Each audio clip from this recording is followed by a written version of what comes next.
Welcome back. Grab a drink, have a seat. Today we're talking about tariffs. Everybody is suddenly talking about tariffs. Our economy, our stock market, our trading partners are all impacted by tariffs. But exactly what are they and how do they work? You can totally understand them in just a few minutes. So please tighten your seatbelt and give this a listen. Okay, so you're already familiar with a similar tax, the sales tax. Yeah, you go to the store to buy something like groceries, or let's say I go to the store to buy something like a 6-pack of cold beer. You give your money to the store, and the store gives you the product. No fuss, no muss. You go home and enjoy your groceries. I go home and enjoy my cold beer. Oh, you know what? I forgot. Across the U.S., our friendly state governments have decided they want a piece of this action. So they put their hand out and they want some percentage of every transaction. Each one of the 50 states has their own sales tax, but across the U.S., it averages around 7%. And some states charge no tax on groceries, and some charge an extra tax on my beer. What are they thinking? But you already know this part. You pay for the product, and then you pay extra for the sales tax.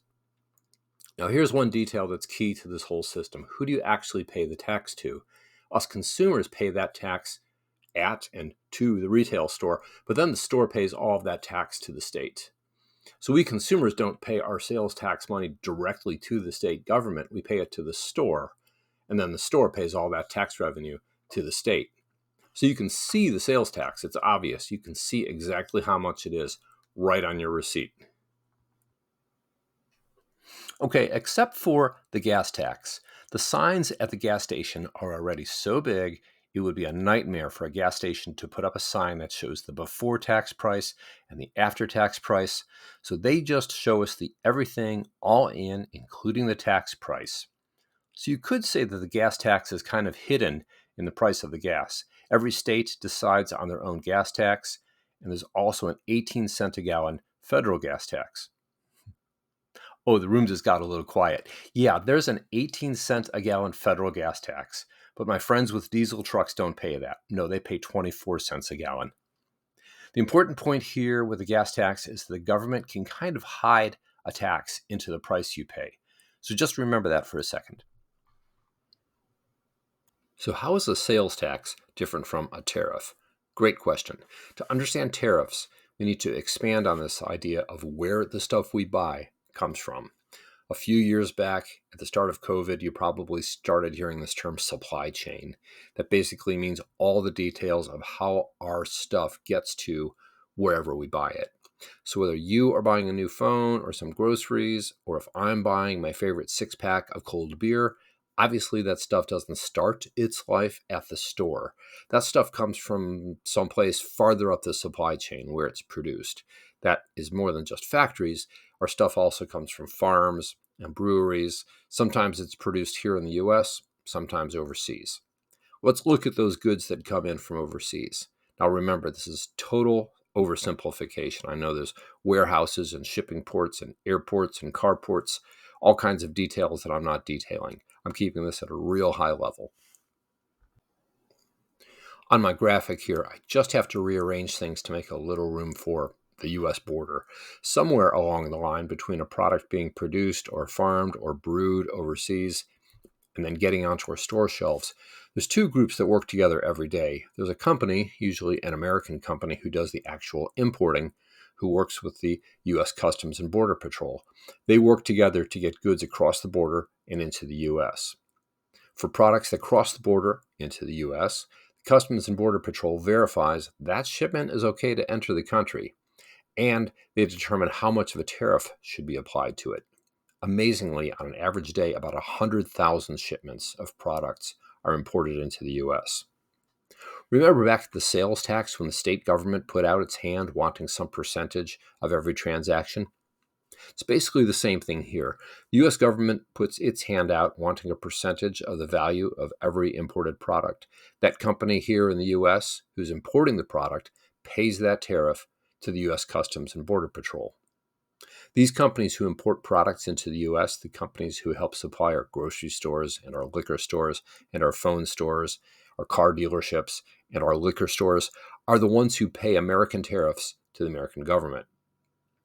That's right. U.S. tariffs are not paid by foreign governments. If you've ever heard that, please forget it. That was a hoax and a myth, which has been hoax busted and myth busted. So just like the sales tax in your state, any U.S. tariff is a tax that's ultimately passed along to and paid by U.S. consumers. When a U.S. business has to pay a tariff to the U.S. government, their costs just went up. Those American businesses now have only two options.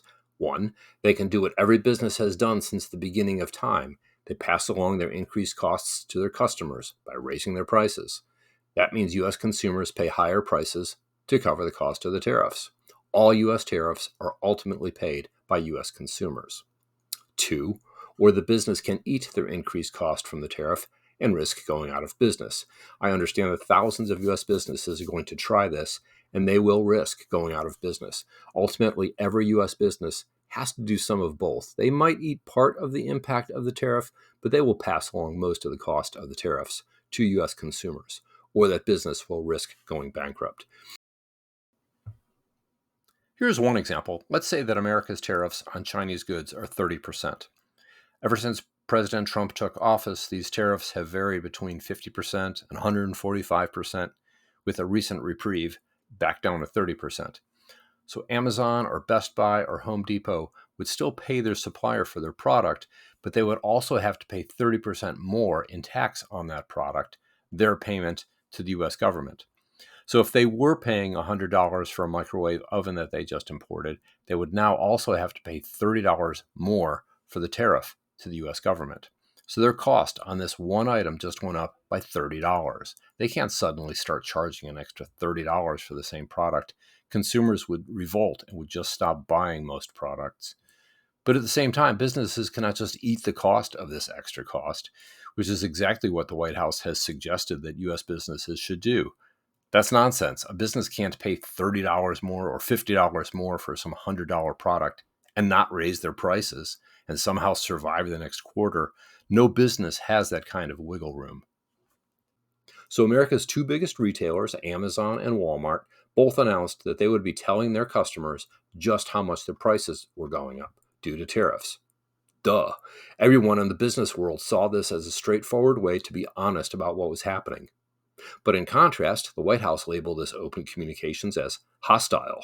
President Trump called the two companies' CEOs that day and just outright told them to not disclose this near obvious information. Personally, I think the retailers of this country and the Americans whose jobs rely on selling everything from groceries to cars to iPhones and beer should have been telling U.S. consumers for years exactly how tariffs would impact their prices. Appliance stores and car dealerships could have and should have been telling their customers, hey, if we have to pay tariffs of this percentage, then our prices will have to go up by that percent.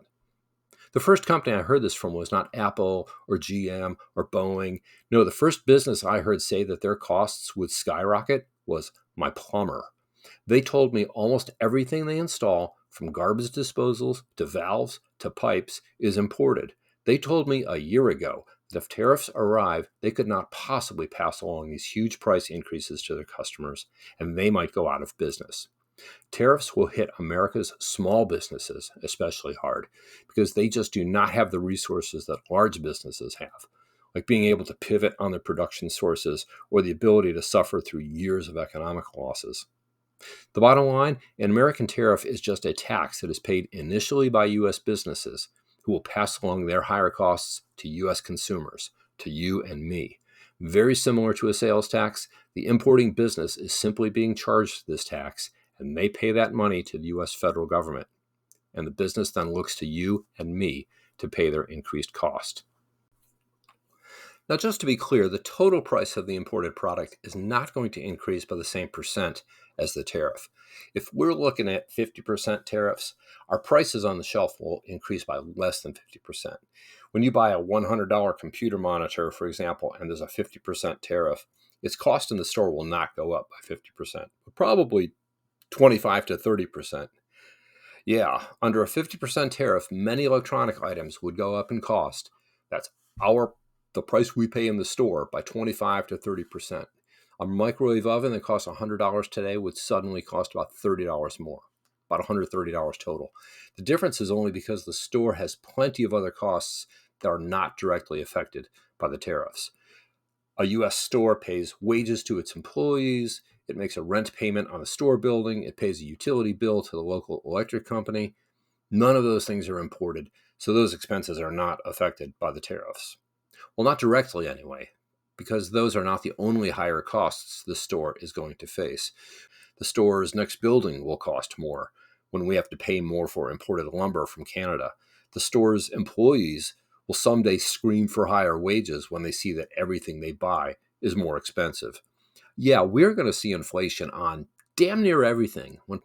In the short term, tariffs will immediately increase the cost of everything we import, from our cars to our clothes and our appliances and our electronics. Then there will be a ripple effect of price increases on almost everything else. That is not my opinion. Those are simple economic truths that have been proven across time.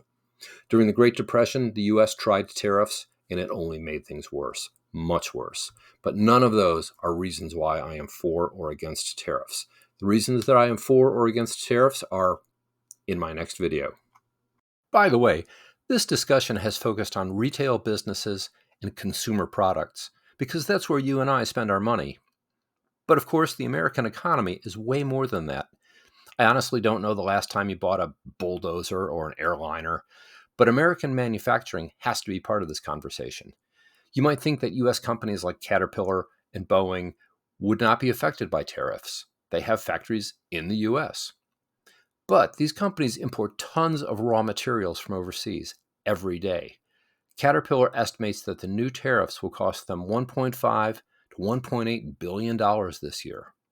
Boeing says the impact of the tariff tax on them will be about $500 million this year. I know, we can say, hey, I don't buy bulldozers and aircraft, so that won't affect me. Well, your 401k retirement fund probably owns stock in these companies, or companies like them. So when American manufacturers have to pay billions in tariff taxes to the U.S. government, that money comes from somewhere. It will come out of the quarterly dividend that you will not be receiving. It will come out of Americans' retirement funds. And when your state goes to rebuild or repave a highway and the road contractor has to pay more for its bulldozers and dump trucks, guess who also pays more? Every taxpayer in that state. You. When United or Southwest Airlines has to pay $1 million more for each one of its aircraft, guess who pays more for their next flight? That would also be you. By the way, because of the trade war, one Chinese airline returned 3 brand new 737s, flying them back from China to Seattle. Across China, airlines have said they will not be accepting over 50 airliners they had already ordered from Boeing. At over $125 million apiece, that adds up fast. Until next time, your 2 biggest takeaways from today's lesson are: 1. A tariff is just a tax paid on things we bring into our country. That tax is ultimately paid by American consumers, or American businesses, which means the owners of small businesses and the stockholders of large businesses. And 2, my 2 favorite kinds of beers are, that's right, domestic and imported. Please pretend this video is a beer. Please share this with your friends and like and subscribe. Thank you.